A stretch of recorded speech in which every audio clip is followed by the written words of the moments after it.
نستغفره ونؤمن به ونتوكل عليه ونعوذ بالله من شرور أنفسنا ومن سيئات أعمالنا من يهده الله فلا مضل له ومن يضلل فلا هادي له وأشهد أن لا إله إلا الله وحده لا شريك له وأشهد أن محمدا عبده ورسوله أما بعد فإن خير الحديث كتاب الله وخير الهدي هدي محمد صلى الله عليه وسلم وشر الأمور محدثاتها وكل محدثة بدعة وكل بدعة ضلالة وكل ضلالة في النار.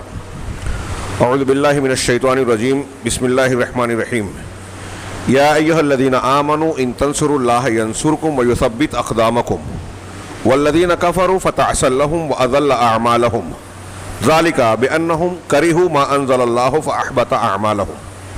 وقال تعالى فانكحوا ما طاب لكم من النساء مثنى وثلاث ورباع فإن خفتم ألا تعدلوا فواحدة أو ما ملكت أيمانكم ذلك أدنى ألا تعولوا. محترم حضرین، خطبہ مسنونہ کے بعد میں نے سورہ محمد اور سورہ نساء کی چند آیتیں آپ حضرات کے سامنے تلاوت کی. سورہ محمد میں اللہ رب العالمین کا جو ارشاد ہے، اگرچہ وہ مخصوص سیاق و سباق میں اور پس منظر میں ہی کیوں نہ ہو، لیکن اصولاً العبرۃ بعموم اللفظ، قرآن اور حدیث کے الفاظ میں لفظ کے عموم کا اعتبار ہوتا ہے، عمومی معنی اس کا مراد ہوتا ہے. ہر وہ چیز جو اس کے دائرے میں داخل ہو اور اس کے معنی کا انطباق اس پر ہوتا ہو، وہ معنی اس میں شامل ہوتا ہے. چنانچہ اللہ رب العالمین کے اس ارشاد کا پہلا حصہ آپ ہمیشہ سنتے رہتے ہیں. اللہ نے خطاب کیا یا ایھا الذین آمنو، ہمیں اور آپ کو اور سارے قیامت تک کے مسلمانوں کو خطاب کیا. حضرت عبداللہ ابن مسعود رضی اللہ تعالیٰ عنہ کا قول یاد دلاؤں. انہوں نے کہا کہ جب اللہ کا یہ فرمان قرآن میں سنو کہ وہ ایمان والوں کو خطاب کر رہا ہے تو پوری کی پوری طرح سے متوجہ ہو جاؤ، ہمہ تنگوش ہو جاؤ، اس لیے کہ اللہ رب العالمین اپنے ایمان والے بندوں کو خطاب کر کے ایسی کوئی بات بیان کر رہا ہے جو ان کے دنیا اور آخرت کے لیے مفید ہو اور نقصان سے بچانے والی ہو. خاص خطاب کر کے کہہ رہا ہے اے ایمان والو، ان تنصروا اللہ ینصرکم، اگر تم اللہ کی مدد کرو گے تو اللہ تمہاری مدد کرے گا. اللہ کی مدد کیسے ہوگی؟ یا کیا اللہ کو مدد کی ضرورت ہے؟ نہیں، اللہ تبارک و تعالیٰ کو کسی کی مدد کی ضرورت نہیں ہے. یہ قرآن و حدیث کے بہت سارے مضامین میں ہے کہ اگر دنیا کے سارے انسان، سارے جنات سب سے بہترین انسان کے جیسے ہو جائیں تو اللہ کی سلطنت میں کوئی اضافہ نہیں ہوگا. یہ حدیث قدسی ہے جو تفصیل سے آپ سن چکے ہیں. اور اگر دنیا کے سارے انسان جنات اول و آخر دنیا کے سب سے برے اور بدترین شخص کے جیسے ہو جائیں تو اللہ رب العالمین کی سلطنت میں کوئی کمی نہیں ہوگی. وہ بے نیاز ہے، وہ الصمد ہے، الغنی ہے، الحمید ہے. ساری قوت و تعریف اسی کے اندر ہے، ساری چیزیں اسی کے اندر ہے. چنانچہ آپ غور کیجئے کہ اللہ رب العالمین فرما رہا ہے کہ اگر تم اللہ کی مدد کرو گے تو مدد سے یہاں مراد کیا ہے؟ اہل علم، اہل تفسیر کا اتفاق ہے یہ اللہ کی مدد دراصل اللہ کے دین کی طرف نسبت ہے کہ آپ اللہ کے دین کی حفاظت کریں، عقیدے و ایمان کی حفاظت کریں، اس کی دعوت و تبلیغ کریں. مطلب یہ کہ اللہ کے دین کی خدمت کریں. تو اللہ تبارک و تعالیٰ کا یہ وعدہ ہے وہ تمہاری مدد کرے گا. اس کے عمومی معنی کی روشنی میں آپ غور کریں کہ مسلمانوں کے مسائل کا یہ ایک جملے میں حل ہے. اب ہم جب اللہ کے دین کی مدد کرنے جائیں گے، دعوت و تبلیغ کا کام کرنے جائیں گے تو دعوت و تبلیغ کے تمام شرائط، تقاضے اس میں خود بخود آ گئے. ہم دوسروں کو دین بتا رہے ہیں تو پہلے خود سیکھنا ہوگا، علم حاصل کرنا ہوگا، عمل کرنا ہوگا. اس عمل اور علم میں، دعوت کے کام میں صبر کرنا ہوگا. والعصر ان الانسان لفی خسر الا الذین آمنوا وعملوا الصالحات وتواصوا بالحق وتواصوا بالصبر. اس کی تفسیر آپ پڑھ چکے ہیں، سن چکے ہیں کہ خسارے سے بچنے والے وہ لوگ ہوں گے جن کے اندر چار اوصاف ہوں: ایمان، عمل صالح، حق کی تلقین ایک دوسرے کو کرنا، دعوت و تبلیغ، اصلاح کا کام کرنا، اور ان تینوں کاموں میں جو مصیبت، تکلیف، پریشانی آ رہی ہے اس میں صبر کرنا، ایک دوسرے کو صبر کی تلقین کرنا. یہ خود بخود ان چاروں چیزیں اس کے اندر آ گئی. چنانچہ اگر تم اللہ کے دین کی مدد کرو گے, یہ ہمارے ہاں لوگ کہتے ہیں, اور جب اللہ کے دین کی مدد کا معنی آتا ہے تو اب ہمارے ہاں ایک مزاج جو بنا ہوا ہے مسلمانوں میں دین اور جنت کے راستے کے معاملے میں, کہ ہم مخصوص عمل مخصوص وقتوں میں یا موسم میں کر لیا ہماری جنت پکی, اس کے بعد خالص دنیا دار بن گئے, کوئی حرج نہیں. یہ دینداری نہیں ہے. عقیدے اور عمل کے اعتبار سے جب ہم نے دین کے حوالے اپنے آپ کو کیا تو ہمارا 24 گھنٹے کا دورانیہ اللہ کے حوالے ہے, رسول کی تعلیمات کے تابع ہے. یہ جو مزاج ہمارا بنا ہوا ہے کہ کچھ چیزوں پر عمل کر لیا, کچھ لوگ جمعہ کی نماز پڑھ لیے پابندی سے آ کر, ہاں موقع ملا نہیں ملا, دوسری نمازیں پڑھی نہیں پڑھی چل جائے گا. رمضان المبارک میں خاص اسلام کو قبول کر لیا, رمضان کے بعد جاتے ہی شیطان کی طرح آزاد بھی ہو گئے.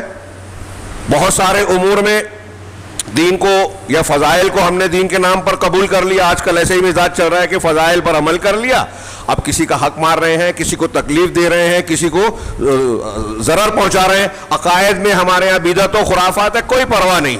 ہم کچھ نیکیاں ایسی کرتے ہیں کہ ذہن میں یہ بٹھا لیا ہے شعور و لاشعور میں کہ سارے گناہ معاف ہو جائیں گے. یہ دین کا بہت ہی غلط تصور ہمارے یہاں, میں بار بار کہتا ہوں, لوگوں نے پھیلا رکھا ہے اور اپنے آپ کو تسلی دے رکھی ہے. قرآن اور حدیث کا مطالعہ کیجئے تو معلوم ہوگا کہ یہ دینداری اور دین نہیں ہے کہ آپ عقائد جو بھی استعمال کریں.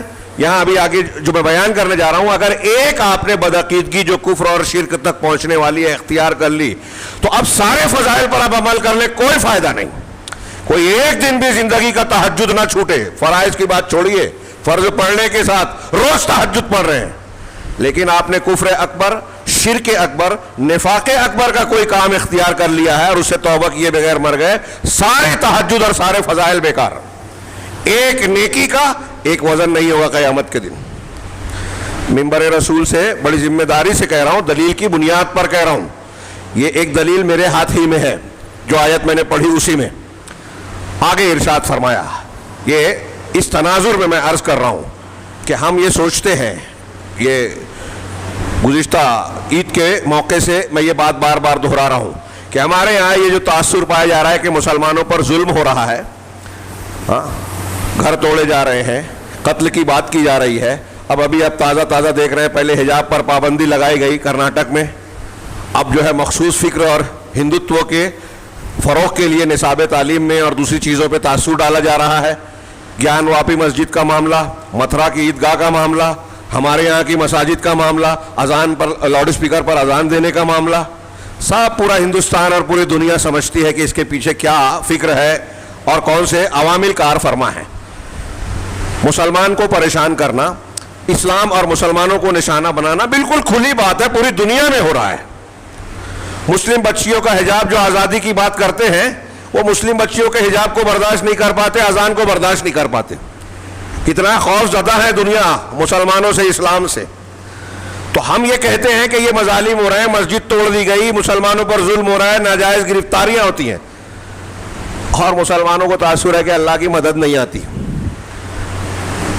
اللہ تعالیٰ, میں نے بار بار دہرایا کہ جو اللہ کی مدد کے اسباب ہیں, کیا ہم نے وہ اختیار کیے, یا جو اللہ کے عذاب کو دعوت دینے کے سبب ہے وہ اختیار کیے ہوئے ہیں. قرآن اور حدیث کے آئینے میں دیکھتے ہیں تو بالکل صاف نظر آتا ہے کہ ہم نے اللہ کے عذاب کو دعوت دی ہے, رحمت کو نہیں. اس میں سے ایک آیت یہ ملاحظہ فرمائے, اللہ کا کھلا کھلا وعدہ ہے, کوئی ڈھکی چھپی یا پیشدار بات نہیں ہے.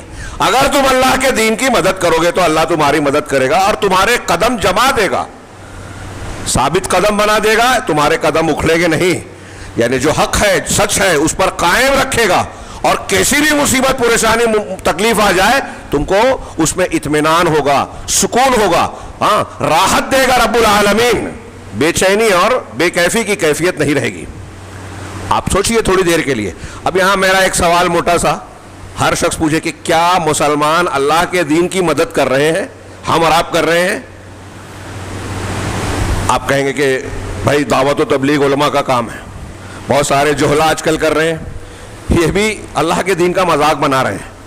جب حلال کو حرام، حرام کو حلال کا فتویٰ دیتے ہیں، دین کو غلط طریقے سے پیش کرتے ہیں، بدعت و خرافات، جھوٹی حدیثوں کو بیان کرتے ہیں، تو خود اللہ رب العالمین کے دین کو بگاڑ رہے ہیں، لوگوں کو توحید بتانے کی بجائے شرک بتا رہے ہیں۔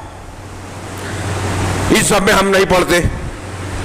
ہاں، دعوت و تبلیغ کتابی تعلیم ہو رہی ہے، مسجدوں میں بیٹھ کر پڑھا رہے ہیں، حضرت آدم علیہ السلام جنت سے نکالے گئے، رسول اللہ صلی اللہ علیہ وسلم کا وسیلہ لگا کے دعا مانگی، حرام کام۔ اب آپ مسجد میں بیٹھ کر دعوت کے نام پر یہ بتا رہے ہو جو جھوٹی حدیث ہے اور جس پر تمام علماء کا اتفاق ہے، یہاں تک کہ امام حنیفہ، امام ابو یوسف، امام محمد رحمہم اللہ، حنفی مسلک کے اساتین، وہ کہتے ہیں کہ کسی شخصیت کا وسیلہ لگا کے دعا مانگنا حرام ہے، چاہے وہ انبیاء پیغمبروں کی شخصیت ہی کیوں نہ ہو۔ اور آپ یہ روایت بیان کر کے لوگوں کو بتا رہے ہیں کہ محمد صلی اللہ علیہ وسلم کا وسیلہ لگا کر دعا مانگی جائے، تو آپ اللہ کے دین کی مدد کر رہے ہو یا اللہ کے دین کو توڑ رہے ہو، اللہ کے دین کی مخالفت کر رہے ہو؟ سوچئے، جھوٹی حدیث، غلط مسئلہ، غلط فتویٰ، غلط بات بیان کر رہے ہو، فضائل کے نام پہ لوگوں کا مزاج یہ بنا دیا کہ آپ بہن بیٹی کا حصہ مارنے میں وراثت کے حقوق کو قرآن و حدیث کے خلاف عمل کریں، کندھے پر دینداری کا ٹھیکرا لے کر گھوم رہے ہیں، اور بہنیں بیچارگی کے کروڑوں کی دولت اور جائیداد پڑی ہوئی ہے۔ ہمارے شہر میں دسیوں واقعات، دسیوں گھروں میں یہ معاملات ملیں گے، اور دینداری کی دینداری کون سا دین ہے؟ جب آپ خود دین پر عمل نہیں کرتے تو آپ دین کی مدد کیا کرو گے؟ یہ دکھاوا ہے، مظاہرہ ہے کہ آپ دیندار ہیں، ہم دیندار ہیں۔ راستہ چلے تو ہمارے شہر کی بددینی قدم قدم پر نظر آتی ہے، کوئی ایک راستہ سیدھا نہیں ہے، ناجائز قبضہ نہیں ہے جہاں۔ اللہ تعالیٰ کا ہم حدیث سنتے ہیں، سب کو یاد ہوگی، میں بیان کروں گا تو کہیں گے ارے یہ تو معلوم ہے۔ پورے شہر میں کسے معلوم ہے؟ معلوم ہونا، معلومات ہونا الگ چیز ہے، عمل کرنے پر اصلی علم ہے۔ اللہ کے رسول صلی اللہ علیہ وسلم نے فرمایا کہ دین کے 70 سے زیادہ شعبے ہیں، اعلیٰ درجہ جو ہے، اعلیٰ شاخ اس کی لا الہ الا اللہ ہے، اور ادنا درجہ ہے کہ راستے سے تکلیف دہ چیز کو ہٹا دینا۔ راستے سے تکلیف دہ چیز ہٹانا ایمان کا حصہ ہے۔ یہ ایمان کا حصہ ہمارے شہر میں ڈھونڈ لیجئے کہاں نظر آتا ہے۔ یہ آداب، وہ فضائل، دینداری، مینارہ اور دنیا کی دینداری اور مذہبیت کی بات ہوگی، لیکن کوئی آدمی آپ یہ بیان کرے جا کے، شہر میں آپ تبدیلی نہیں پائیں گے۔ میں پہلا جملہ اکثر بیان کیا جاتا ہے، یہ پہلی آیت، اس پر بھی توجہ کی ضرورت ہے کہ اگر ہم چاہتے ہیں کہ اللہ رب العالمین ہماری مدد کرے تو ہمیں اس کے دین کی مدد کرنی ہے، یہ شرط ہے۔ دین کی مدد پہلے صحیح دین سیکھنے سے ہوگا۔ یہ رواج جو چل رہا ہے، لوگ بیان کر رہے ہیں جاہل عالم بغیر تحقیق کے، یہ دین نہیں ہے۔ اللہ اور رسول اللہ صلی اللہ علیہ وسلم نے جو بیان کیا، صحابہ نے جو عقیدہ اور عمل اختیار کیا، یہ دین ہے۔ اس کو سیکھنے کی ہمارے یہاں تمیز ہی نہیں ہے، شوق ہی نہیں ہے، ذوق ہی نہیں ہے، اس کی قیمت ہی نہیں ہے۔ صحابہ اور انبیاء کرام کے نزدیک جو سب سے قیمتی دولت اور نعمت تھی اس دین و عقیدے کی، وہ ہمارے یہاں ثانوی چیز ہے، غیر ضروری۔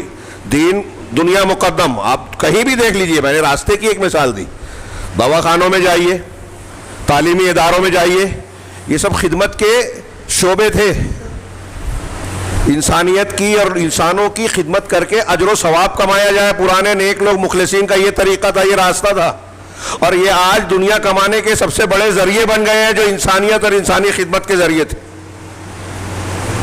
سودی بینک سے دواخانے بن رہے ہیں، غریب ہو امیر ہو، بے دردی اور بے مروتی سے وہ کام کیا جاتا ہے جس کی ضرورت ہی نہیں ہے۔ یہ ڈاکٹر ہی کہتے ہیں، بتاتے ہیں، لوگ بتاتے ہیں، اور لوگ جانتے ہیں، دیکھتے ہیں۔ یہ دینداری ہے کہ جو انسانی شعبہ تھا، تعلیم میں اسٹیج پر علم کی فضیلت، تعلیم کی فضیلت، اور بڑے لوگوں کے درمیان بیٹھ جائیں، اسکولوں کالجوں کے ٹرسٹیوں کے ساتھ بیٹھیں تو وہ عوام کی جہالت کو، مسلمانوں کے پچھڑنے کا نتیجہ بتائیں گے، کی وجہ بتائیں گے، یہ عوام ایسے ہیں، ویسے ہیں، یہ ہے، وہ ہے۔ تعلیم میں آگے آنا چاہیے، دوسروں کو قربانی کا درس دیتے ہیں اور خود ہوائی جہاز سے نیچے نہیں اترتے۔ غریب آدمی سے فیس اور ڈونیشن کے نام پہ اتنی رقم لی جاتی ہے کہ اسے اپنا کچھ بیچنا پڑتا ہے، اور یہ بیٹھ کر کہتے ہیں کہ دیکھیے لوگوں کے پاس پیسہ ہے، ہم نکالنا جانتے ہیں۔ یہ تعلیمی مافیا، میڈیکل مافیا، سب دنیا کمانے میں لگے ہیں، اور خدمت کی بات، دین کی بات، علم اور انسانیت کی خدمت کی بات یہ اسٹیج پر اور زبانوں پر ہے، اس سے آگے نہیں ہے، حلق کے نیچے نہیں ہے۔ اللہ کی مدد کہاں سے آئے گی؟ اللہ کی مدد کس بنیاد پر ہے؟ ہم لوگوں کو دھوکہ دے سکتے ہیں، اللہ کو دے سکتے ہیں؟ لوگوں کے سامنے اپنے آپ کو دنیا کما رہے ہیں، لوگوں کا گلا کاٹ رہے ہیں، جیبیں کاٹ رہے ہیں، اور اس کے بعد سفید پوش اور نیک بھی بنے ہوئے ہیں، کچھ نہیں کرتے ہمارے یہاں۔ ابھی بیٹھے آپ کسی سے بھی ملاقات کیجئے، عوام خواص، تو وہ اپنے کارناموں کی کتاب بتائے گا، میں نے یہ کیا، میں نے وہ کیا، میں نے ایسی خدمت انجام دی، میں نے فلاں فلاں کام کیا۔ آج کل لکھنے اور بیان کرنے اور ریکارڈ بنانے کا بڑا دور چلا ہے۔ میں سوچتا ہوں کبھی کبھی کہ لوگ جو بیان کرتے ہیں کہ میری یہ خدمات ہے، میری یہ خدمات ہے، اگر واقعی میں وہ خدمات ہوں تو عوام میں یا حقیقی زندگی میں اس کے کتنے اثرات دکھائی دینے چاہیے، وہ کچھ نظر نہیں آتا، لیکن لوگوں کے کارناموں کی کتاب بھری پڑی ہے۔ جو نہیں کرتے وہ بھی بیان کرتے ہیں۔ میں یہ نہیں کہتا کہ کوئی کچھ نہیں کرتا، اولاً کام کم کرتے ہیں، دوسرا کرتے ہیں تو اخلاص نہیں ہے، دکھاوا ہے، شہرت ہے، تیسرا اگر کرتے ہیں تو قرآن حدیث کے خلاف ہے، چوتھا اگر مطابق ہے تو اس میں اللہ تبارک و تعالیٰ کے دین کی خوشنودی کا یعنی اخلاص نیت نہیں ہے، جیسا کہ میں نے پہلے کہا، نتیجے میں عمل بیکار ہو جاتا ہے۔ بات میں اس پر نہیں، اگلی آیت پر کرنے والا ہوں آج کے درس میں، آج کے خطبے میں۔ اللہ نے فرمایا کہ اگر تم اللہ کی مدد کرو گے تو اللہ تمہاری مدد کرے گا۔ صرف اس ایک اصول کے پر رکھ کے مسلمانوں کے حالات سامنے رکھیں تو ان لوگوں کا جواب ملے گا جو شکوہ شکایت کر رہے ہیں موجودہ حالات میں کہ مسلمانوں کو اللہ کی مدد کیوں نہیں آتی۔ ہاں، اللہ کہہ رہا ہے اگر تم اللہ کی مدد کرو گے۔ میں نے اس کی تھوڑی سی وضاحت کی، آپ تفصیل سے غور کیجئے کہ اللہ کی مدد، اللہ کے دین کی مدد، دعوت و تبلیغ، اس کے سارے اصولوں اور شرائط کے ساتھ مدد کرو گے تو اللہ تمہاری مدد کرے گا اور تمہارے قدم جما دے گا۔ والذین کفروا، یہ ایمان والوں کی بات ہے، اے ایمان والوں سے خطاب کیا۔ اللہ نے آگے فرمایا والذین کفروا، اور جن لوگوں نے کفر کیا، فتعسا لہم، ان کے لیے ہلاکت ہے، ہلاکت ہو ان کی۔ میں ہے اس لیے کر رہا ہوں کہ اللہ تعالیٰ دعا نہیں کر رہا ہے، فرمان سنا رہا ہے، اللہ دعا تھوڑی کرے گا، سارا اختیار تو اسی کے پاس۔ تو ان کے لیے ہلاکت ہے، وَأَضَلَّ أَعْمَالَهُمْ، اور اللہ نے ان کے اعمال کو تباہ کر دیا، ضائع کر دیا، برباد کر دیا۔ کن کے؟ جنہوں نے کفر کیا۔ جو کافر ہیں ان کے عمل غارت، ان کے لیے ہلاکت ہے۔ ایمان والوں کو اللہ مدد دے گا، قدم جما دے گا۔ اب اگلا جملہ کہ کافروں کا یہ معاملہ ہے، تو کیوں ہے یہ معاملہ؟ کافروں کی ایک صفت بنائی گئی ہے اور اسی پر جائزہ لینا تھا مجھے آج۔ اللہ نے کہا ذالک بأنہم کرہوا ما انزل اللہ فاحبط اعمالہم، یہ اس وجہ سے کہ ان کافروں نے اللہ کے نازل شدہ چیز کو ناپسند کیا۔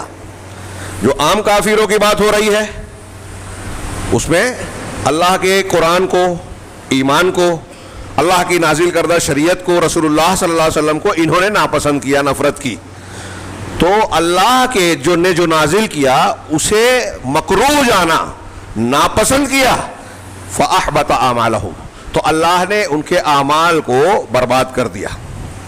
یہ ان لوگوں کی بات ہے جو کھلا کھلا کفر کرتے ہیں۔ کچھ ایسے لوگ بھی ہیں جو اپنے آپ کو مسلمان کہتے ہیں اور وہ اللہ ما انزل اللہ، اللہ نے جو اتارا اسے ناپسند کرتے ہیں۔ اس ایک نقطے پر آج آپ توجہ دیجئے، میں بیان کرنا چاہتا ہوں، سمجھانا چاہتا ہوں، اور میں ایسا مانتا ہوں، میں ہی نہیں، ہر غور کرنے والا یہ جانے گا کہ مسلمان کہلانے والے بہت بڑے طبقے میں یہ کفر کی بات پائی جاتی ہے۔ شیخ محمد بن عبد الوہاب رحمہ اللہ نے ایک رسالہ لکھا، عقائد کے ان کے بڑے رسائل ہیں، نواقض الایمان یا نواقض الاسلام، دونوں نام سے چھپتا ہے، اور اس کے بہت بڑے بڑے علماء نے شرح کی ہیں، مختصر سا، ان ہر گھر میں ہونا چاہیے، ہر مسلمان بچے بچی اور مرد اور خواتین کو پڑھنا چاہیے سمجھ کر کہ ایمان کو، لا الہ الا اللہ کو یا اسلام کو توڑ دینے والی چیزیں، یعنی ایک آدمی اپنے آپ کو مسلمان کہہ رہا ہے لیکن ان چیزوں میں سے اگر کسی چیز کو اس نے اختیار کر لیا تو اس کا ایمان ٹوٹ جائے گا، لا الہ الا اللہ بیکار ہوگا، وہ دائرہ اسلام سے باہر ہو جائے گا۔ چاہے وہ اپنے آپ کو مسلمان کہہ رہا ہے، بظاہر مسلمانوں کے بیچ رہ رہا ہے، نماز روزہ کر رہا ہے، لیکن اس میں 10 چیزوں کا ذکر ہے اور یہ بیان کیا تمہید میں کہ اس کے علاوہ بھی بہت ساری چیزیں ہیں جو ایمان کو اسلام کو توڑ دیتی ہیں. لیکن یہ 10 چیزیں لوگوں میں بہت زیادہ پائی جاتی ہے, اس کا ذکر کیا انہوں نے, ان 10 چیزوں کا جو ایمان کو توڑ دیتی ہیں. سوچئے کتنی بڑی بات ہے اور کتنی اہم ہے, مگر ہمارے ہاں لوگ یہ پڑھتے پڑھاتے نہیں ہیں. جیسا کہ میں نے کہا, سرل, آسان, میٹھا میٹھا, ایسا ایمان اسلام جس میں کوئی دقت پریشانی جھنجھٹ نہ ہو, کوئی ناراض نہ ہو, ایسا ایمان نہیں ہے. اگر ایسا ہی مسلمان ہونا بہت کمال ہوتا تو نبی کریم صلی اللہ علیہ وسلم کے کفار مکہ اور دوسرے لوگ دشمن نہ بنتے. اللہ کے رسول بھی میٹھی میٹھی باتیں کرتے اور لوگ آپ کے ساتھ رہتے, ان کی ان چیزوں کو رد نہیں کرتے جو ان کے باپ دادا سے دین کے نام پر ملی تھی. باطل کو آپ رد کرو گے, یہاں تک کہ اگر مسلمان میں کوئی ایک نوجوان ہے جو موبائل پر گندی چیزیں دیکھ رہا ہے, جوا کھیل رہا ہے, شراب پی رہا ہے, آپ جب اسے منع کرو گے تو اس میں جس میں اس کو لذت مل رہی ہے, مزہ آ رہا ہے اس کو, آپ اس کو منع کرو گے تو اس کو برا لگے گا اور وہ آپ سے نفرت کرے گا. لیکن اللہ واسطے آپ کو یہ جھیلنا ہے, یہی دعوت و تبلیغ کی کٹھنائی ہے, اور اس کو برا لگے گا تو ہو سکتا ہے کہ وہ یہ نہیں کہے گا کہ آپ مجھ کو اس سے کیوں منع کر رہے ہو, وہ یہ کہے گا کہ آپ کے گھر میں تو ایسا ہے, آپ کے کردار میں تو یہ ہے, آپ تو فلاں برا کام کرتے ہو یا ایسا کیا ہے ماضی میں. تو آپ کی شخصیت, ہمارے یہاں کامن ہے یہ بات, آپ کسی کو کسی معاملے پر ٹوکے تو پلٹ کے آپ کی دوسری برائی بتاتا ہے, گویا میری برائی جائز ہے اس لیے کہ آپ کے یہاں یہ برائی پائی جاتی ہے, یہ کہنا چاہتے ہیں. کامن ہے یہ. تو میں یہ عرض کر رہا تھا کہ اللہ تبارک و تعالیٰ کے دین کے ماننے کے باوجود کچھ چیزیں ایسی ہیں کہ اسلام سے باہر کر دیتی ہے اور لوگوں کو پتہ نہیں چلتا. شیخ محمد بن عبد الوہاب نے جو 10 چیزوں کا ذکر کیا ہے اس میں نمبر 5 پر ایک چیز کا ذکر کیا, اسلام کو توڑ دینے والی, نواقض ایمان کو توڑ دینے والی چیزوں میں وہ ہے کہ من ابغض شیئا مما جاء بہ نبی اور بہ رسول اللہ صلی اللہ علیہ وسلم ولو عمل بہ کفر. یہ ان کا جملہ ہے کہ جو شخص بغض کرے, ناپسند کرے, نفرت کرے, شیئن کسی چیز سے, مما جاء بہ رسول صلی اللہ علیہ وسلم, اس چیزوں میں سے کسی چیز کو جو رسول صلی اللہ علیہ وسلم لے کر آئے ہیں قرآن اور حدیث کی شکل میں. اللہ کے رسول کوئی چیز جو لائے ہیں آپ کی تعلیمات میں سے کسی بات کو آدمی ناپسند کرے, اس سے عناد اور بغض کرے, نفرت کرے. وَلَوْ عَمِلَ بِهِ, آگے کا جملہ اور دھیان سے سنیے, کہ اگرچہ وہ اس پر عمل کر رہا ہو لیکن بغض رکھ رہا ہے, کفر تو وہ کافر ہو جائے گا. رسول کی لائی ہوئی چیزوں میں سے کسی چیز سے نفرت کرنا, بغض رکھنا, چاہے آپ اور ہم اس پر عمل کر رہے ہیں, محض دل میں نفرت کا پایا جانا یہ کفر ہے. ایسے تو یہ باتیں آتی رہتی ہے, لیکن آج کے اس خطبہ جمعہ میں میرے ذہن اس طرف مبذول ہوا. گزشتہ ہفتہ کئی نکاح کی مجلس میں نکاح کی اہمیت, فضیلت اور اس سے متعلق درس دینے, خطاب کا موقع ملا. تو نکاح کی اہمیت و فضیلت جو بھی بیان کی, اس میں میں نے قرآن کی یہ جو آیت جو میں نے دوسرے نمبر پڑھی تھی, فَانْكِحُوا مَا طَابَ لَكُم مِّنَ النِّسَاءِ, اس کی روشنی میں ذکر کیا کہ نکاح کی اتنی اہمیت ہے کہ اللہ نے کہا کہ تمہارے لیے جو جائز اور پسندیدہ عورتیں ہیں, ہاں جائز پسندیدہ, جو تمہارے لیے قابل پسند, اور اللہ کے رسول بتائے کسے پسند کرنا ہے, دینداری کو. میں اس کی طرف صرف اشارہ کر رہا ہوں, غور کیجئے, تفصیل سے موقع نہیں ہے. اللہ اور رسول نے جو کہا ہے ہم اس پر عمل نہیں کرتے اور نتیجہ اس سے زیادہ بہتر کی امید رکھتے ہیں.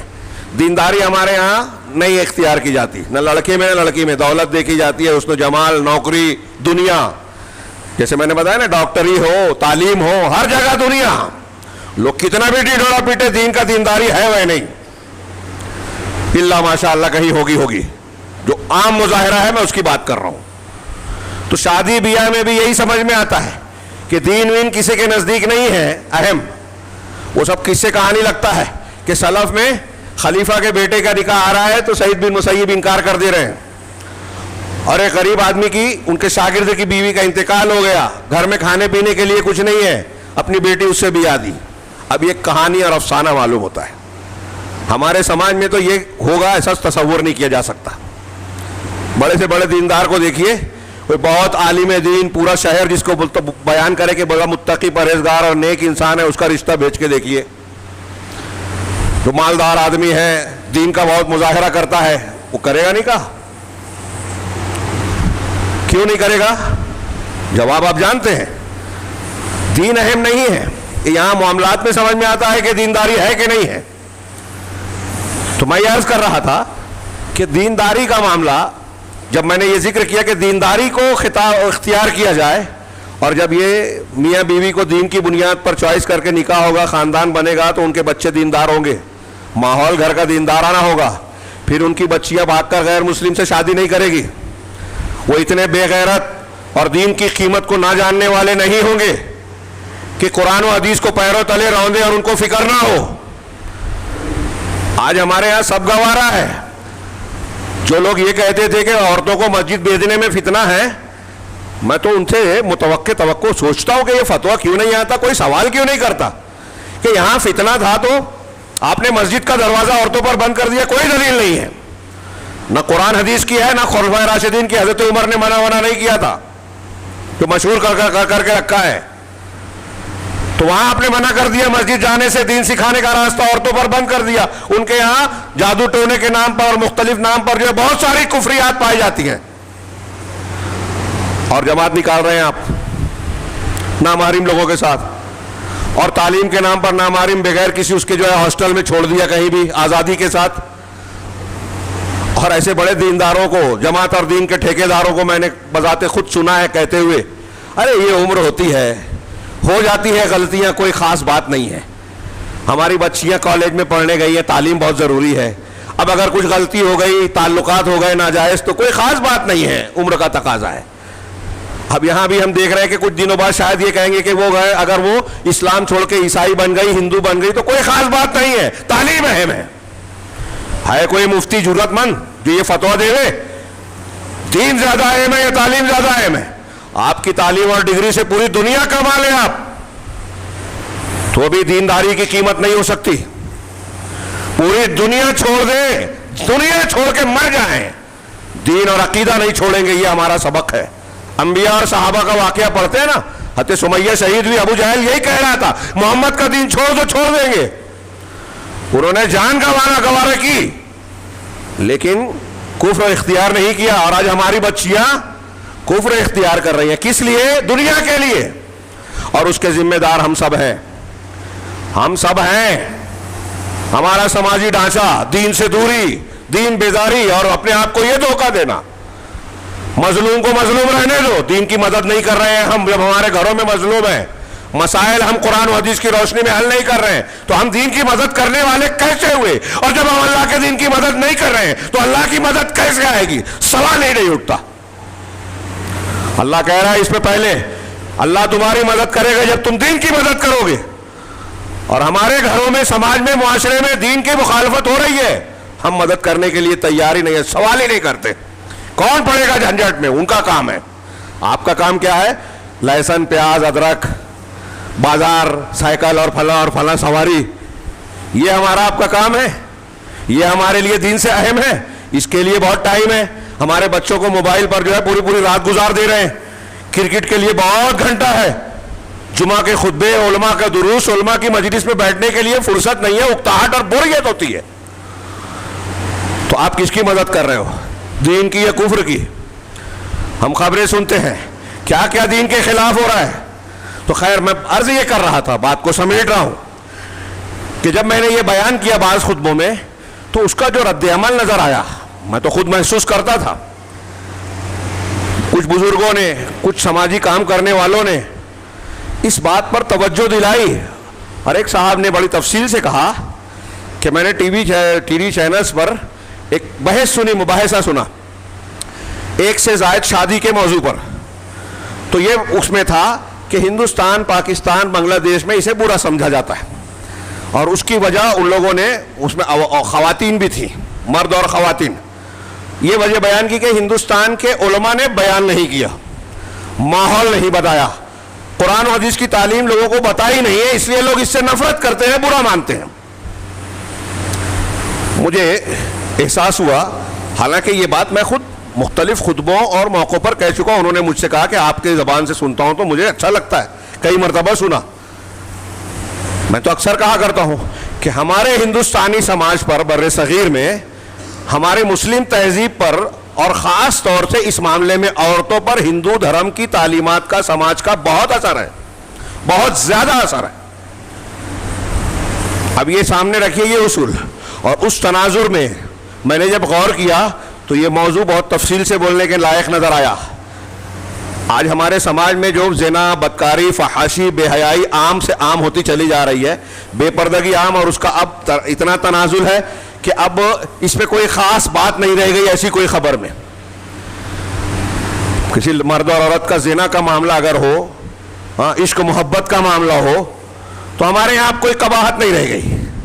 جیسا کہ میں نے کہا کہ دیندار کہتے ہیں کہ یہ عمر ہے، ہوتا ہے، کوئی بات نہیں، یہ چل جائے گا، یہ بے غیرتی ہے۔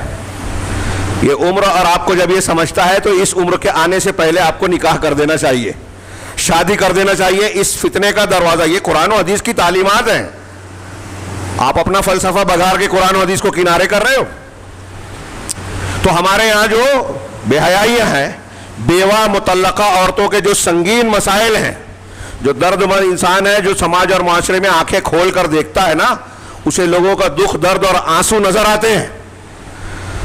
اور جو دنیا دار ہے، خواہش پسند ہے، نفس امارہ اور دل کی گندگی کے پیچھے بھاگنے والا ہے، اسے لوگوں کے آنسو بھی نہیں پگھلاتے، اسے مظلوم کے دکھ اور درد کی بجائے اس کی مجبوری نظر آتی ہے، وہ مجبوریوں کا فائدہ اٹھاتا ہے۔ آج ہمارے یہاں کتنی خواتین ہیں بے سہارا، اگر کسی در پر وہ جائیں اور نوکری مانگیں تو اس نوکری کی آڑ میں ان کی عزت اور جسم پر نظر ڈالی جاتی ہے۔ یہ نظر نہیں آتا کہ اس کو کون سا دکھ یہاں آیا ہے، اس درد کو محسوس کیا جائے، اس کا مسئلہ دین کے دائرے میں حل کیا جائے اور اس کی عزت بچائی جائے۔ اس کی بجائے ایسے موقعوں کو لوگ کیش کرانا چاہتے ہیں۔ یہ موقع اچھا ہے، اگر کسی عورت کا شوہر نہیں ہے تو یہ تصور نہیں ہے کہ اس کی شادی کروا دی جائے، اس کا نکاح کروایا جائے۔ اب نتیجے میں اگر وہی لڑکی کسی غیر مسلم کے ساتھ تعلق میں آ گئی، اور یہ ہندوستان میں ہو رہا ہے، کہیں کہیں بہت بڑی وجہ یہ ہے کہ عمر بڑھ گئی، شادی نہیں ہو رہی ہے۔ اس کے کئی اسباب ہیں، کہیں خاندانی بات، کہیں دولت کی کمی، کہیں جہیز وغیرہ کا مسئلہ، سماجی اور مختلف رسوم کا معاملہ، جس کو اسلام نے آسان کیا تھا ہم نے مشکل بنا دیا، اور زنا کو اسلام نے مشکل بنایا تھا وہ ہمارے یہاں آسان ہے۔ تو اللہ، میں نے جب یہ بیان کیا بعض مقامات پر اور اس پس منظر میں یورپ اور اہل مغرب کے رویے اور ان کا ماحول بتایا کہ ایک طرف یا تو شادی کو بندھن سمجھا جا رہا ہے، بوجھ سمجھا جا رہا ہے، نتیجے میں انہوں نے بندھن سے آزادی اختیار کی، ناجائز تعلق، بن بیاہی زندگی سے لیو اینڈ ریلیشن شپ اور ڈیٹنگ کا مزاج جو یورپ اور مغرب میں بہت عام ہو چکا ہے، اب ہمارے یہاں بھی آ رہا ہے، رواج پا رہا ہے، بڑے شہروں میں کامن ہے ڈیٹنگ۔ مرد اور عورت ایک دوسرے سے ڈیٹ کرتے ہیں، ساتھ میں جائیں گے، 4-6 دن رہیں گے، مشترکہ کرائے سے، ہم کو کرائے کا ایک گھر بھاری پڑ رہا ہے، مرد اور عورت رہیں گے تو ایک دوسرے کے کام بھی آئیں گے، کرایہ بھی بہت ڈیوائڈ ہو جائے گا، تو ساتھ میں رہے، لیو اینڈ ریلیشن شپ، اب میاں بیوی کی طرح رہ رہے ہیں، شادی نہیں ہوئی، قانون اس کی اجازت دے رہا ہے۔ نتیجہ کیا ہے؟ یورپ کا سماج دیکھیے، سروے رپورٹ اٹھائیے، بین بیاہی ماؤں کی کثرت۔ میرے موبائل میں ایک کلپ ہے، میں نے اڑایا نہیں، عربی کی، اس میں مختلف یورپی ممالک کا شرح دیا ہے سروے کرنے کے بعد کہ کس ملک میں کتنے فیصد بچے ایسے ہیں جن کے باپ کا پتہ ہی نہیں ہے۔ پکا ایک یاد ہے کہ فرانس میں 60% لوگ ایسے ہیں جن کے بارے میں یہ معلوم نہیں ہے کہ ان کا باپ کون ہے۔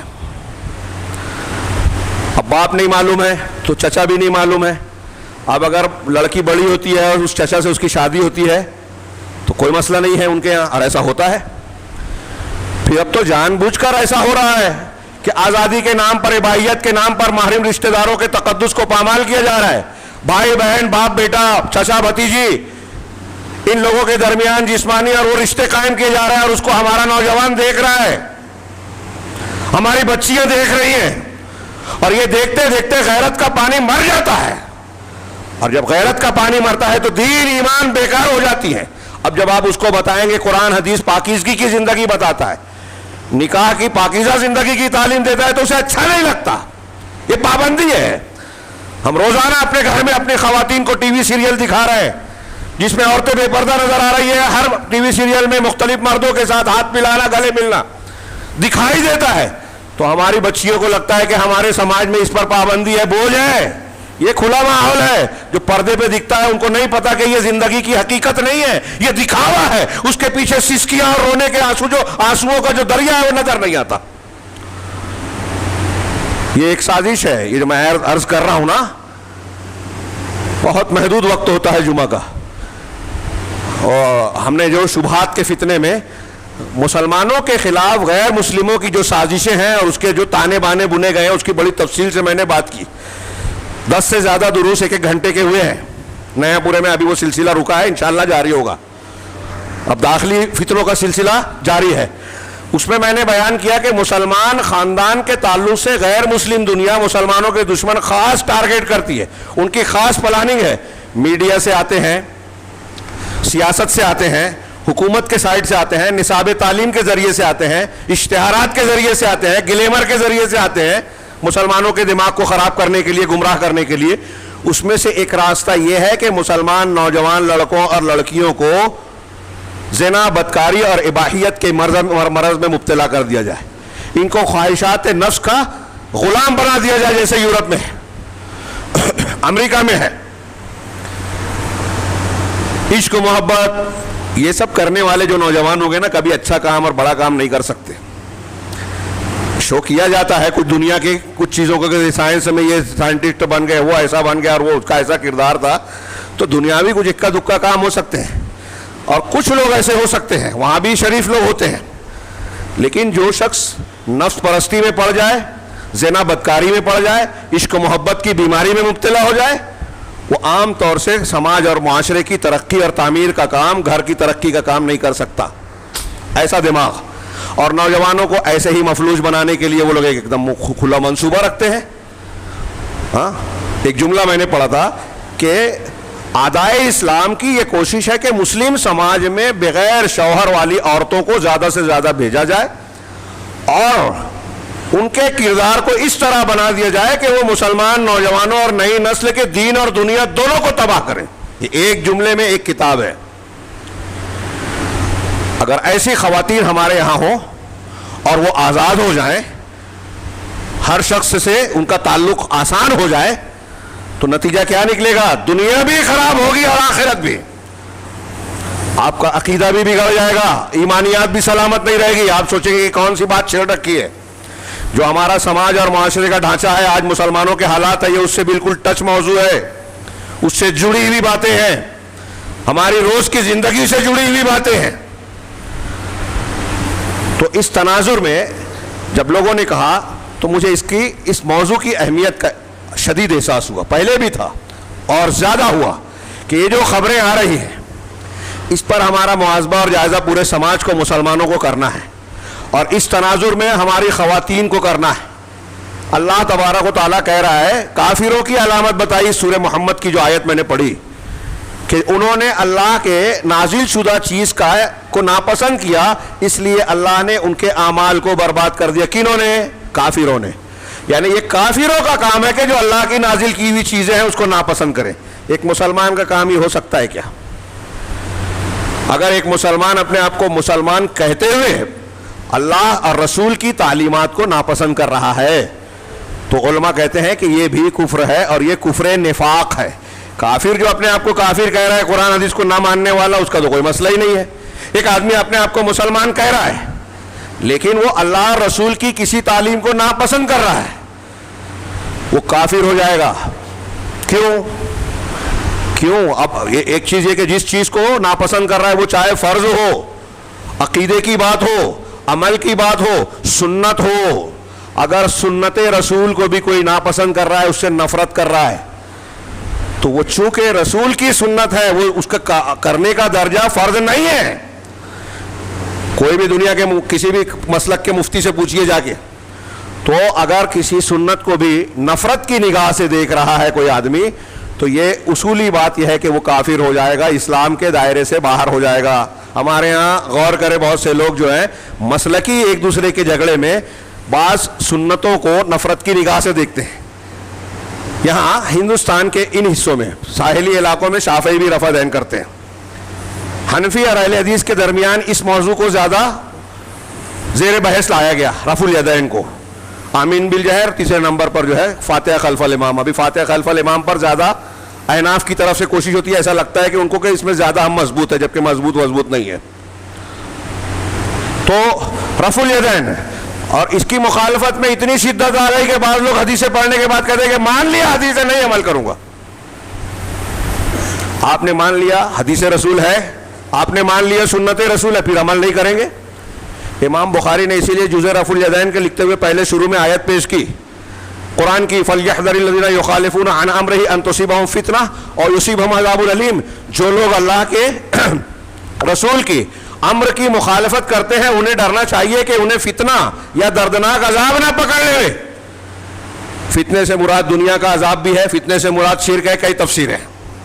مسلمانوں کو دنیا کا عذاب گھیرے ہوئے ہے، رسول کے حکم کی مخالفت کرتے ہیں. تو رفع الیدین کے بارے میں امام بخاری نے یہ نقل کیا. تو اب ایک رفع الیدین کے بارے میں کوئی داڑھی کو ناپسند اگر کرے، نہیں سمجھ میں آتی. کوئی بیٹی اور بہنوں کو حصہ دینے کو ناپسند کرے کہ قرآن حدیث کی یہ بات مجھے پسند نہیں آ رہی ہے، کافر ہو جائے گا. کافر، یہ قرآن کی آیت ہے، اس کے عمل برباد ہو جائیں گے، ملت سے خارج ہو جائے گا. اللہ اور رسول کے کسی حکم کو ناپسند کرنا اللہ اور رسول کو ناپسند کرنا ہے. اللہ اور رسول کے کسی بات سے بغض رکھنا رسول سے بغض ہے، محبت کے خلاف ہے، جو ایمان کی بنیاد ہے. رسول سے محبت کا دعویٰ کرنے والے بڑے رسول کا دامن نہیں چھوڑیں گے اور دنیا کی محبتوں کا اعلان کرتے ہیں، لیکن اللہ کے رسول کی سنتوں کو ماننے کے لیے تیار نہیں ہے. بدعتوں پر فریفتہ ہے، سنتوں کو نہیں مانتے. جھوٹے ہیں وہ لوگ جو کہتے ہیں کہ بدعت کر کے کہتے ہیں کہ ہم اللہ کے رسول سے محبت کرتے ہیں. تو یہاں اس تناظر میں آپ دیکھیے کہ اسی طریقے سے قرآن نے اجازت دی. یہ ایک چیز، ہاں اصل موضوع پر اب آ رہا ہوں جبکہ وقت ختم ہو چکا ہے. ویسے موضوع پر شروع سے ہوں، لیکن جس چیز کو میں خاص تذکرہ کرنا چاہتا ہوں، اس سے متعلقہ بہت سارے امور. اللہ نے کہا فَانْكِحُوا مَا طَابَ لَكُم مِّنَ النِّسَاءِ، جو تمہارے لیے جائز اور پسندیدہ ہیں ان سے نکاح کرو. مثنا، ان عورتوں سے، مثنا 2 سے، اور وثلاثہ 3 سے، ورباع 4 سے. 2 سے 3 سے 4 سے یہ پہلے ہے. فَإِنْ خِفْتُمْ أَلَّا تَعْدِلُوا، اگر تم کو اس بات کا اندیشہ ہے، ڈر ہے کہ انصاف نہیں کر سکو گے، فواحدۃ، تو ایک عورت، او ما ملکت ایمانکم، یا وہ جو تمہارے دائنے ہاتھ جس کے مالک ہوئے، یعنی لونڈیاں.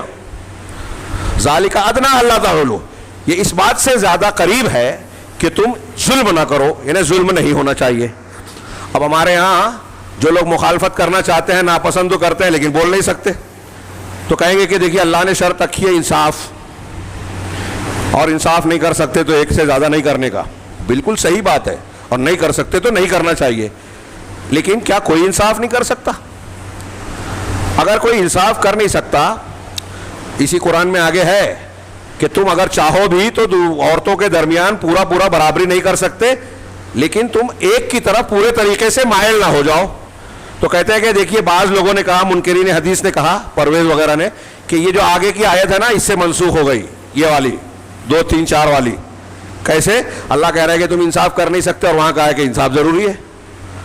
ارے وہاں بھی جہاں کہا کہ تم برابری نہیں کر سکتے تو ایک سے طرف پورے مائل نہ ہو جاؤ. جب 2 رہیں گی تبھی یہ بات آئے گی نا. تو یہ منسوخ نہیں ہے، قرآن سے بالکل واضح ہے. تو مائل نہیں ہونا. اللہ کے رسول صلی اللہ علیہ وسلم نے کتنی شادیاں کی؟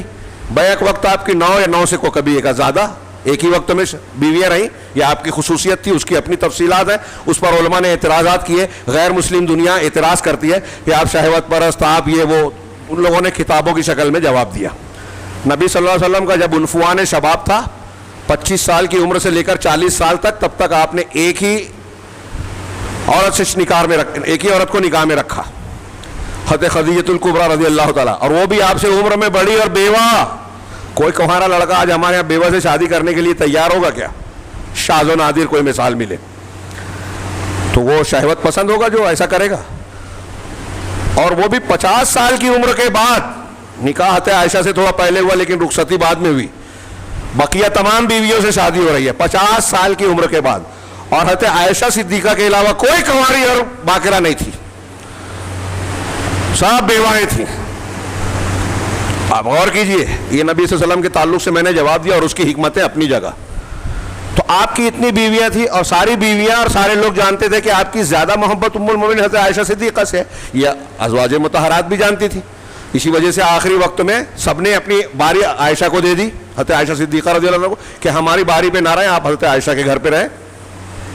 تو یہ زیادہ محبت ہونا جس میں بس نہیں ہے, اس میں برابری نہیں کر سکتے, اور جو آپ کر سکتے ہو اللہ اس کے بارے میں سوال پوچھے گا. تو اللہ کے رسول انصاف کرتے تھے, محبت زیادہ ایسے ہی. تو میں جب یہ کچھ آگے آ رہے ہیں, میں نے اس پہ نکات میں لکھا ہے کہ اعتراضات کیا کیا کیے جاتے ہیں. تو اس میں ایک اعتراض یہ بھی کرتے ہیں, اور خاص طور سے ہمارے ہاں خواتین کرتی ہیں, مائیں بہنیں غور سے سنیں, یہ ان کے خلاف نہیں, ان کے حق میں ہے قرآن حدیث کی تعلیم, اور اگر آپ ناپسند کریں گے تو کافر ہو جائیں گے. میں عرض کر رہا ہوں کہ اس میں فائدہ ہے, نقصان نہیں ہے, لیکن دین کی بنیاد پر ہمارے معاملات نہیں ہوتے, اس لیے نقصان نظر آتا ہے. تو آپ کہتے ہیں کہ انصاف نہیں ہوگا, تو میں سوال کرتا ہوں کہ اولاد میں انصاف کا حکم ہے کہ نہیں ہے؟ اولاد میں انصاف کا حکم ہے نا, روایتوں کا موقع نہیں ہے, سب جانتے ہیں. لیکن کوئی مرد یا کوئی عورت یہ نہیں کہتی کہ ایک بچے کے بعد دوسرا پیدا نہیں کرو, 2 3 4 ہو جائیں گے تو انصاف نہیں ہوگا, پھر اللہ تعالیٰ ہم کو پکڑے گا. کوئی نہیں کہتا. سنا ہے آپ نے کہ ایک سے زیادہ اولاد نہیں ہونا چاہیے اس بنیاد پر کہ انصاف نہیں کر سکتے؟ اگر ایسا ہی معاملہ ہے تو یہاں بھی بولنا چاہیے نا, انصاف اور ظلم کی اتنی فکر ہے تو. اصل میں آپ غور کریں کہ ایک شخص, میں کون سا پہلو پیش کروں, سب سے پہلے بنیادی چیز کو دماغ میں رکھیں کہ قرآن اور حدیث کے تعلق سے یہ ایک مومن کا مزاج ہونا چاہیے کہ اللہ اور رسول کی تعلیم ہے تو ہم سر جھکا دیں. رضیت باللہ ربا وبالاسلام دینا وبمحمد رسولہ. تفصیل کا موقع نہیں ہے. میں اللہ کے رب ہونے پر راضی ہوں, اب رب ہونے کی حیثیت سے اس نے جو حلال کیا حلال, حرام کیا حرام, جو تعلیم دی ہمیں قبول ہے. محمد صلی اللہ علیہ وسلم کا دین اور اسلام کی تعلیمات ہمیں قبول ہے, ہم اس پر خوش ہیں. رضی تو خوش ہوا, میں راضی ہوا. آپ کسی چیز کو ناپسند کر رہے تو یہ اسلام نہیں ہوا, رضامندی نہیں ہوئی. تو پہلے اصولی طور پر یہ بات دماغ میں بٹھا لیجیے, جو میں نے بحث کی ہے, شروع کی ہے, یہ اصول اور دین کی بنیاد ہے. اگر آپ ناپسند کرو گے تو کافر ہو جاؤ گے. خواتین خاص طور سے سنیں, اگر آپ ناپسند کرو گے اللہ اور رسول, اللہ تعالیٰ نے اجازت دی 2 3 4 کی, آپ اس کو برا سمجھ رہے ہو, جو برا ہے اللہ اس کی اجازت دے گا. عقائد ہو جو اللہ اور رسول نے جو عقیدہ دیا ہے, دنیا کے تمام مذاہب سے اچھا عقیدہ, اعمال و اخلاق ہو دنیا کے تمام اعمال سے بہترین, سب سے اچھا اور خوبصورت دین, دین کی چھوٹی سے چھوٹی تعلیم بھی دوسرے مذاہب سے بہتر ہے, یہ ہمارا عقیدہ ہونا چاہیے. اور نہیں ہے تو کافر. ناپسندیدگی اگر ہے, مذاق اڑایا تو بھی کافر, یہ ایک الگ ایشو ہے. 10 چیزوں میں سے ایک یہ ہے کہ جو قرآن حدیث اللہ رسول قرآن کی ایمانیات کے اگر مذاق اڑاتا ہے تو وہ کافر ہو جائے گا. نواقض ایمان کی 10 چیزوں میں سے ایک یہ بھی ہے, مذاق اڑانا بھی کفر ہے. لطیفہ مت بولیے جنت جہنم فرشتوں کا. ہمارے یہاں ہنسنے ہنسانے کے لیے لوگ ایمانیات سے متعلق چیزوں پر مذاق کرتے ہیں. بہت اچھی طریقے سے اس میں محتاط اور چوکنا رہنا چاہیے. آپ اللہ تعالیٰ کا قل باللہ و آیاتہ و رسولہ کنتم تستہزئون, منافقین سے خطاب کیا, اللہ سے رسول سے اس کی آیتوں سے تم مذاق کرتے ہو. ہاں, لا تعتذروا, آپ دوسروں مت پیش کرو, بہانے مت کرو. فقط کفرتم بعد ایمانکم, ایمان لانے کے بعد تم نے کفر کیا. تو کچھ لوگ 2 شادی 3 شادی کا بھی مذاق اڑاتے ہیں. اب یہ بحث جب میں کروں یا کوئی چھیڑتا ہے, علماء بیان نہیں کرتے, بیان کرتے ہیں تو آپ کیے کیا. اب میں نہیں کر سکا یا کوئی نہیں کر سکا تو بیان نہیں کرنا چاہیے یا اسے ناپسند کرنا چاہیے. لوگ یہ سوال کرتے ہیں, کوئی مذاق اڑاتا ہے, کوئی یہ کہتا ہے کہ آپ اس لیے بیان کر رہے ہو کہ آپ کو کرنی ہے. کہاں دماغ گھوم گیا. یہ قرآن حدیث نہیں ہے, اللہ کے رسول صلی اللہ علیہ وسلم نے عمل نہیں کیا. یہ امام بخاری اور امام احمد نے ایک روایت نقل کی حتیب بن عباس کی سعید بن جبیر سے. حضرت سعید بن جبیر سے روایت ہے کہ حتیب بن عباس پوچھتے ہیں, ان کو شاگرد ہیں, تابعی ہیں, حل تزوجت, کیا تم نے شادی کی؟ تو انہوں نے سعید بن جبیر نے کہا لا, نہیں میں نے نہیں کی. کہا تزوج. اللہ حضرت ابن عباس نے کہا کہ تزوج فإن خیر هذه الامة اکثرها نساء, شادی کرو اس لیے کہ اس امت کا سب سے بہترین انسان وہ ہے جو عورتوں میں سب سے زیادہ ہے. اس کا دو معنی لوگوں نے کہا حضرت ابن عباس کے اس جملے کا, کہ ایک تو یہ کہ نبی صلی اللہ علیہ وسلم سب سے بہترین ہے امت میں اور سب سے زیادہ بیویاں ہیں آپ کی, اور دوسرا معنی یہ کہ امت کے لوگوں میں زیادہ فضیلت اس کی ہوگی جس کی بیویاں زیادہ. اس کا یہ مطلب نہیں کہ بیوی زیادہ ہے نماز نہیں پڑھ رہا ہے تو فضیلت والا ہے, ہاں شرک اور بدعت کر رہا ہے تو فضیلت والا. ایک فضیلت کی بات, اگر آپ سب ٹھیک ٹھاک ہیں تو جس کی بیوی زیادہ ہے اس کی زیادہ فضیلت ہے, کیونکہ زیادہ حق ادا کر رہا ہے, وہ زیادہ بڑا مرد ہے, زیادہ اس کے اندر حوصلہ ہے. جو زیادہ بیویاں کر رہا ہے, بیوہ کو سہارا دے رہا ہے. اب یہ دیکھیے دو بیویاں سماج اور معاشرے کے تناظر میں دیکھیے کہ جو بیوائیں ہیں مطلقائیں ہیں, آپ ان کی شادی کرنا ناپسند کرتے ہو, لیکن ہماری وہ خواتین جو برا جانتی ہیں, میں ان سے سوال کروں, جو عورتیں ہیں برا سمجھتی ہیں کہ اگر وہ خود بیوہ ہو جائیں, تھوڑی دیر کے لیے تصور کریں آپ کا شوہر مر جائے, آپ کی سگی بہن بیوہ ہو جائے, آپ کی سگی بہن کا طلاق ہو جائے, آپ کی بیٹی کا طلاق ہو جائے, جوان ہے, نوعمر ہے, شادی ہوئی 3 سال کے بعد بیوہ ہو گئی, مطلقہ ہو گئی, تو آپ یہ چاہیں گے کہ وہ بغیر شادی کے رہے یا یہ چاہیں گے کہ شادی کر لے وے؟ دو بیویاں یہ زیادہ قابل قبول ہے کہ سوتن پر رہے یا بغیر بن بیاہی رہے؟ ایک لڑکی بغیر شوہر کے رہے یہ زیادہ بہتر ہے یا سوتن کے ساتھ رہے؟ دونوں میں آپ فیصلہ کریں. خواتین اپنے دل سے جواب دے رہے ہیں, دوسروں کے بارے میں نہیں کہ میرا شوہر دوسرے سے شادی کرے یہ تصور نہ کرے, میری بہن کو اگر ضرورت ہے تو وہ کرے کہ نہ کرے یہ غور کرے. ایسا نہ کرنے کے بعد کیا ہو رہا ہے سماج میں؟ جو بیوائیں ہیں, مطلقائیں ہیں, بے سہارا ہیں, وہ کارخانوں میں جا کے, پلاسٹک کے کارخانے میں, تراشن کا کام میں, سلائی کے یا ایسے کاموں میں جہاں مرد پائے جاتے ہیں, جہاں ان کی عزتیں محفوظ نہیں ہیں, سماج دیکھ رہا ہے, دینداری کنارے ہے, دین کا کام بھی ہو رہا ہے, عزتیں لٹ رہی ہیں, بیواؤں کو سہارا نہیں ہے, ان کے بچوں کو لقمہ نہیں ہے, اس کے لقمہ فراہم کرنے کے لیے وہ اپنی عزتیں بیچنے پر مجبور ہے, اور ہم دیندار ہیں, ان کی شادی نہیں ہونے دیں گے, دوسری شادی کا راستہ بند کر کے رکھیں گے. تو ایسی بیوائیں جب گناہ کریں, غیر مسلموں سے تعلق نہ نپٹائیں, اس کے مجرم ہم اور آپ بھی ہیں. کہ دین نے جو کہا تھا ہم نے وہ نہیں مانا. غور کرنے کیجئے آج ہمارا سماج کہاں جا رہا ہے, کتنی خرابیاں ہیں. شادی جن بچیوں کی نہیں ہو رہی ہے ان کے گھر والوں سے جا کے پوچھئے کہ کیسے مسائل ہیں, اچھے رشتے نہیں ملتے, اور ملتے ہیں تو دیندار نہیں ہیں. ہمارے ہاں دیندار لوگ دوسری نہیں کریں گے.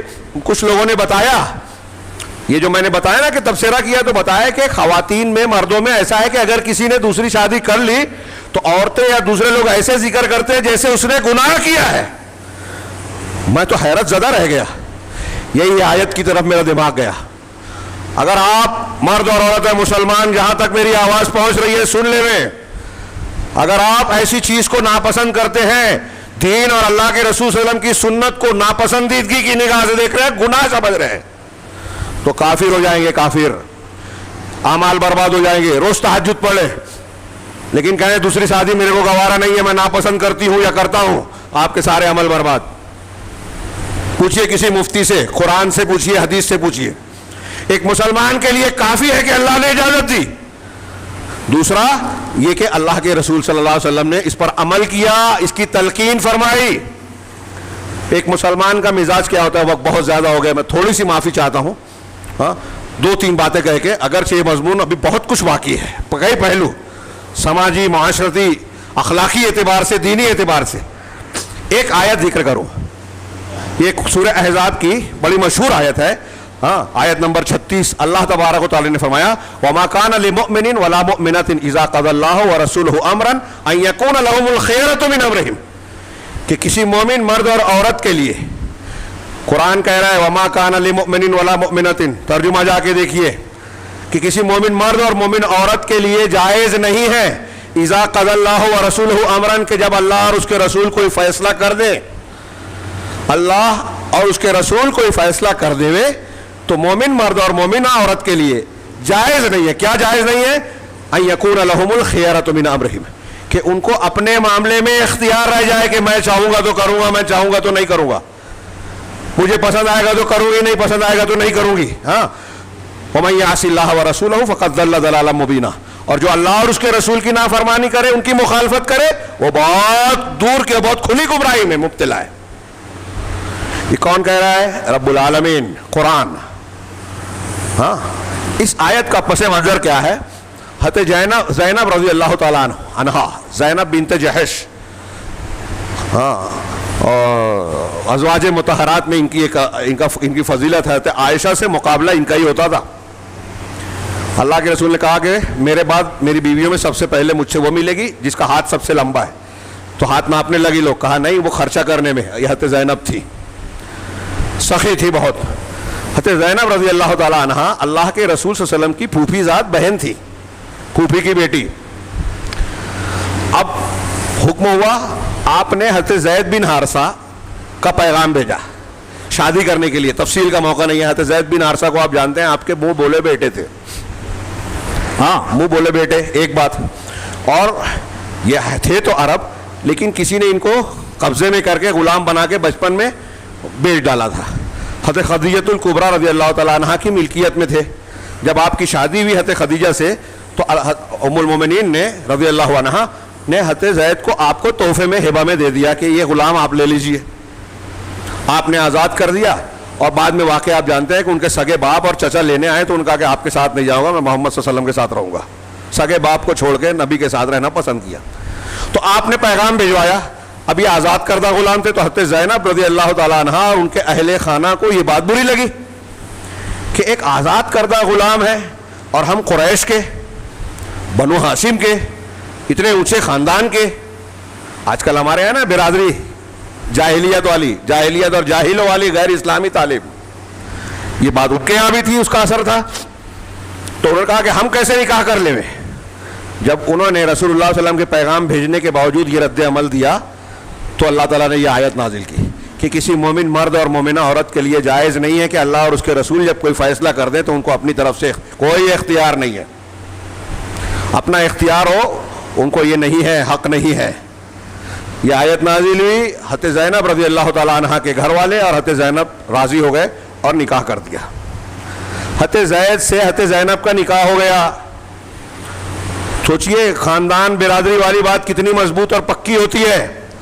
لیکن وہ مان گئی, کیونکہ قرآن حدیث کو مانتے تھے نا. ہمارے یہاں راستے سے ہم سائیکل اور کرسی نہیں ہٹا سکتے لوگوں کو آرام دینے کے لیے. پارکنگ کرنے کے لیے آٹو رکشے والے, ٹھیلے والے پیچھے نہیں لگائیں گے. مجھے تو ایسا لگتا ہے ٹھیلے والوں کا عقیدہ یہ ہے کہ اگر کنارے لگا دیا تو روزی کم ہو جائے گی. لوگوں کا راستہ روکیں گے تو لوگوں کی روزی بڑھے گی, روزی گھٹے گی. لوگوں کو آپ تکلیف دے رہے ہو. آپ کارپوریشن کے قانون کی مخالفت بعد میں کر رہے ہو, اللہ رسول کی مخالفت پہلے کر رہے ہو. ایسے ہی ہمارے یہاں جو لوگ دوسری شادی کی مخالفت کرتے ہیں, رکاوٹیں ڈالتے ہیں, وہ بھی سماج اور معاشرے میں برائیاں اور گندگیاں پھیلانے کے ذمہ دار ہیں. مسلم لڑکیوں کے غیر مسلم کے ساتھ جانے پر مجبور کرنے کے ذمہ دار ہیں, مانے یا نہ مانے. ہمارے سماجی برائی اور ڈھانچے کی خرابی کا یہ ایک بنیاد ہے. اور جب ہم اللہ اور رسول کے حکم کی مخالفت کریں گے تو اللہ کی مدد نہیں آئے گی. ایسی حکومتیں مسلط ہوگی جو مسلمانوں کو بے گناہ ہوتے ہوئے قید کریں گی, مسجدوں کو توڑیں گی, لاؤڈ اسپیکر پر پابندی لگائے گی, گوشت کھانے پر روک لگائے گی, حجاب پر پابندی لگائے گی, گھروں پر بلڈوزر چلائے گی. اللہ تعالیٰ سے شکایت مت کیجئے کہ یہ مدد نہیں دیتا. اپنے آپ کا جائزہ لیجئے کہ اس کے ذمہ دار ہم ہیں, اس لیے کہ ہم نے عذاب کو دعوت دی ہے. پیچھے میں نے کئی باتیں کہی کہ جو حرام کام ہے, غلط کام ہے, وہ ہمارے یہاں رائج ہے, اور جو اللہ کی مدد کو لانے کا سبب بن سکتے ہیں وہ ہم نے جو ہے اس کو چھوڑ رکھا ہے. میں ایک دو سبب, دو تین جملوں میں, کہ ایک تو یہ کہ ایک سے زیادہ شادی کبھی مرد کی ضرورت ہوتی ہے. اگر ضرورت ہے اور پوری نہیں ہوئی تو کیا ہوگا؟ وہی ہو رہا ہے آج, زنا, بدکاری, ناجائز تعلقات. اگر عورت کی ضرورت ہوتی ہے, جیسے بیوہ ہے, مطلقہ ہے, کبھی اس کی ضرورت ہے.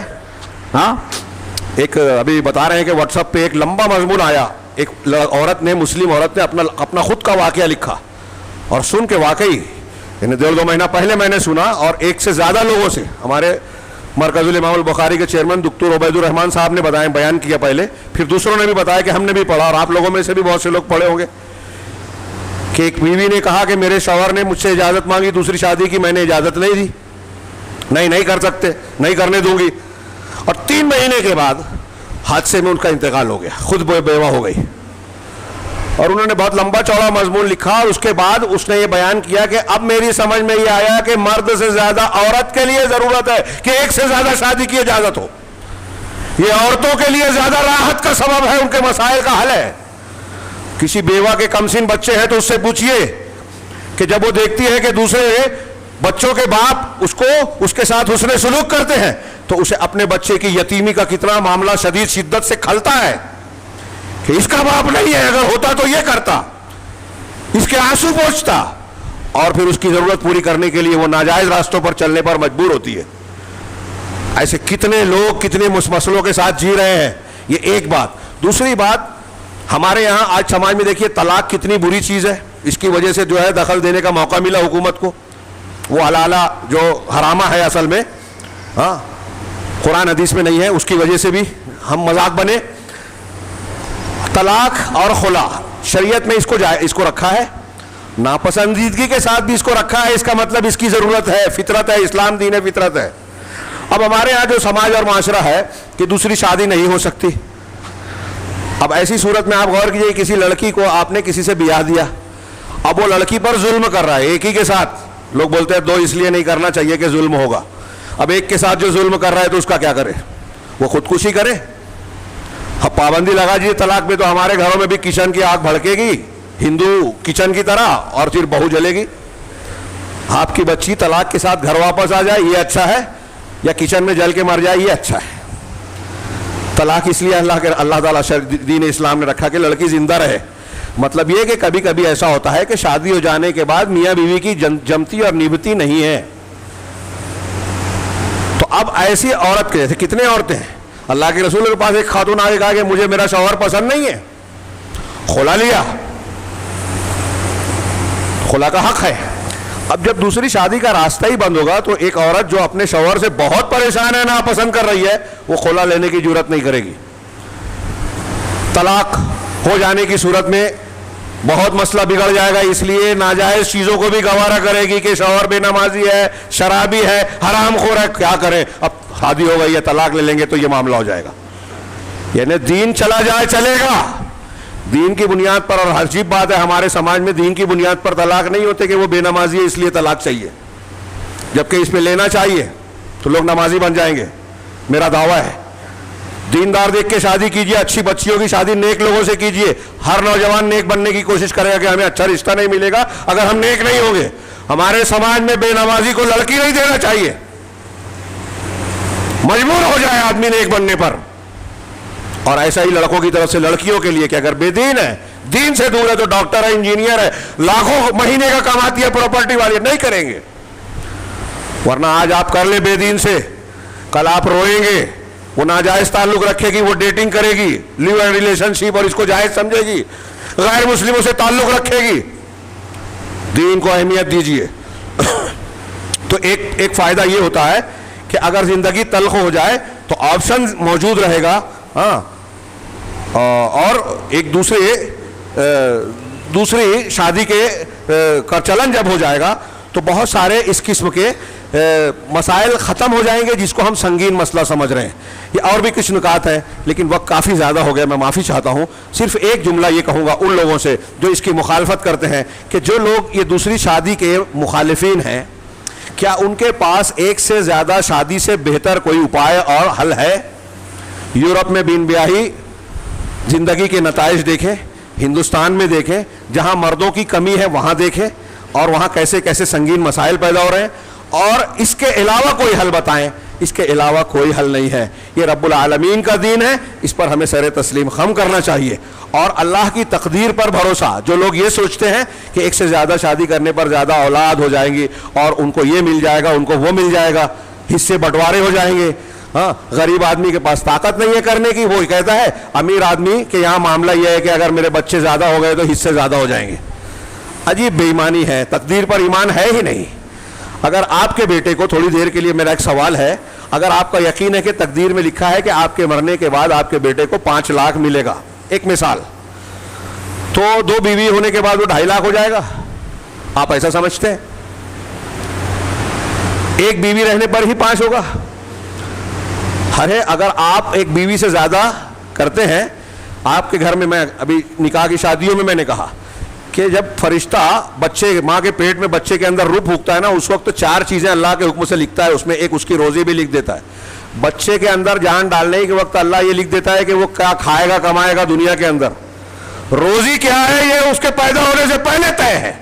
اب جب آپ کسی عورت کو شادی کر کے گھر میں لاتے ہو نا تو اس کی قسمت بھی لا رہے ہو, آپ نہیں کھلاتے. آپ ذریعے ضرور بن سکتے ہو, کھلانے والا اللہ ہے, تقدیر اس نے لکھی ہے. اور جب وہ آپ کے گھر میں آ گئی تو اس کی قسمت آ گئی, تو آپ جہاں 2 روپیہ کماتے نا اللہ تعالیٰ 4 کر دے گا, اس لیے کہ وہ قسمت آپ کی لے کے آئی ہے. تو آپ کے بچے کو بیٹے کو اگر 5 لاکھ اللہ نے تقدیر میں لکھا ہے تو آپ 4 شادی کر لیں 5 لاکھ ہی ملے گا, 1 کر لیں 5 ہی ملے گا. تقدیر نہیں بدلے گی. اللہ رب العزت سے دعا ہے کہ وہ ہمیں دین کو سمجھنے کی توفیق عطا فرمائے اور اس پر کما حقہ عمل کرنے کی توفیق دے, اور اس کی برکت سے دنیا کے فتنوں اور مسائل سے ہمیں بچا لے اور آخرت کے ہر قسم کے عذاب سے محفوظ رکھے. اقول قولی ھذا واستغفر اللہ لی ولکم ولسائر المسلمین وصلی اللہ علی نبینا محمد. بارک اللہ لنا ولکم فی القرآن المجید ونفعنا وإیاکم بالآیات والذکر الحکیم انہ تعالی جواد کریم ملک بر رحیم.